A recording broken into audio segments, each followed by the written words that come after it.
Hi friends, நல்லா சுருக்குன்னு சாப்பாடு இறங்குற மாதிரி நல்லா ஒரு சூப்பரான வாழை மீன் கருவாடு தொக்கு செய்யலாங்க. பார்க்கும்போதே டெம்ட் ஆகுதுங்களா? நீங்களும் செஞ்சு பாருங்கள், சூப்பராக இருக்கும். வாழை மீன் கருவாடை வெது வெதுப்பான தண்ணி ஊற்றி கொஞ்சம் நேரம் ஊற வைக்கிறேன். அப்போ நல்லா வெந்து வரும். எனக்கு கருவாடு கரைஞ்சா பிடிக்கும், அதனால் நான் ஊற வைக்கிறேன். நீங்கள் ஃப்ரை பண்ண மாதிரி இருக்கணும்னா ஊற வைக்காமல் இருக்கலாம். நல்லா க்ளீன் பண்ணி கருவாடு எடுத்து வச்சுக்கிறேன். இப்போது எண்ணெய் சூடேறினதும் அந்த கருவாடை தண்ணி வடித்து சேர்த்துக்கிறோம். கருவாடு இது கரையாது, அதனால் நான் கரண்டியால் குத்தி குத்தி விடுறேன். இப்படியே ஃப்ரை பண்ண மாதிரி பீசஸாக வேணும்னாலும் நீங்கள் அப்படியே குத்தாமையே கூட அப்படியே ஃப்ரை பண்ணியே வச்சுக்கலாம்.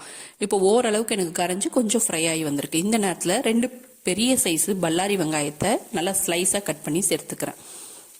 இதில் வெங்காயத்துக்கு மட்டும் தேவைப்பட்டால் கொஞ்சமாக உப்பு சேர்த்துக்கலாம். கருவாடுலேயே உப்பு நிறையா இருக்கும். இப்போது வெங்காயம் நல்லா வதங்கி வந்துடுச்சு.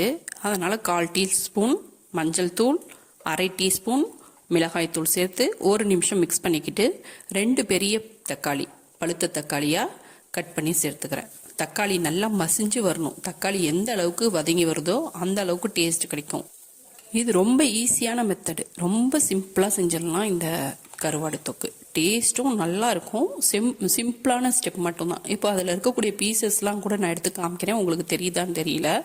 அந்த தக்காளி நல்லா வதங்கி வந்துருச்சு, அதனால நான் ஸ்டவ் ஆஃப் பண்ணிட்டேன், வேறு பாத்திரத்தில் மாற்றிட்டேன். இப்போ அந்த கடாயில் ஒட்டிகிட்டு இருக்கிறதுல கொஞ்சம் சாதம் கிளறி சாப்பிடணும்.